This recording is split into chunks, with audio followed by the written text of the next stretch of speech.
Welcome to a new episode of Conversations with Keith and Kyle. I'm your host, Kyle, and as always, I have with me a licensed mortgage loan originator, Keith. Hey there, Kyle. How are things going with you today? I'm great, Keith. Thanks for asking. In our last episode, you started talking about funds for your loan that are received as gifts, and I was hoping we could elaborate on that this episode. Sure. Are you talking about personal gifts or gifts of equity? Are you talking about on primary residences or second homes or even investment properties? What's the difference? Well, to simplify things, let's deal with personal gifts on primary residences today, and we'll cover gifts of equity and other property types in future episodes. Personal gifts are typically monetary gifts used for assistance with down payment as opposed to gifts of property that are constituted as gifts of equity. Okay. So let's start with a question, and then you can fill in additional information as we go.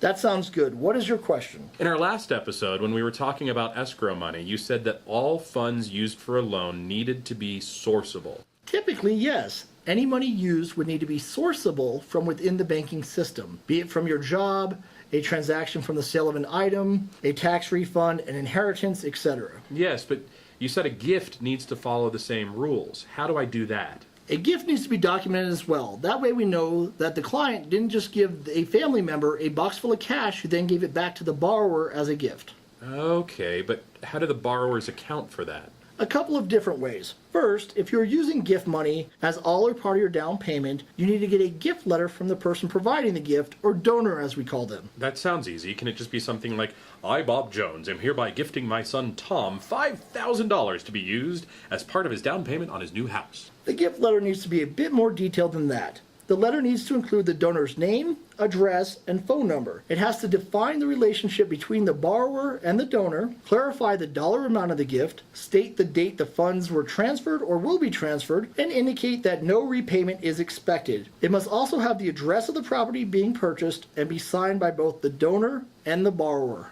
That is a lot of information. Thankfully, our editor Rebecca will type all of that beside us on the video. Is there anything else that needs to be included? Depending on the loan type and when and how the funds are transferred, the borrower will also need to get a copy of the bank statement from the gift donor showing the funds clearing their account, in addition to a copy of the processed check from their bank. So even a gift is sourceable. It's all making sense now. What else should people know about gifts? Can they be used on all types of loans? They can, but there are different rules depending on the type of loan the borrower is getting. What do you mean? On conventional loans versus FHA, VA, USDA loans, or when the people are using down payment assistance programs, the amount you have to document for the donor is sometimes less strict. How will I know? Oh wait, let me guess. Consult a licensed loan originator in my area, right? Good job. I see you're learning already. My teacher's really good at what he does.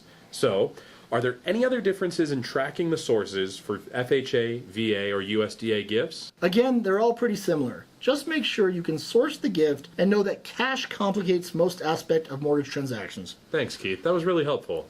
Well, unless the person watching this video doesn't know the different mortgage types we were just talking about. Valid point, but I guess you've given us future video topics because we're out of time for today. Thanks for watching, everyone. See you next time.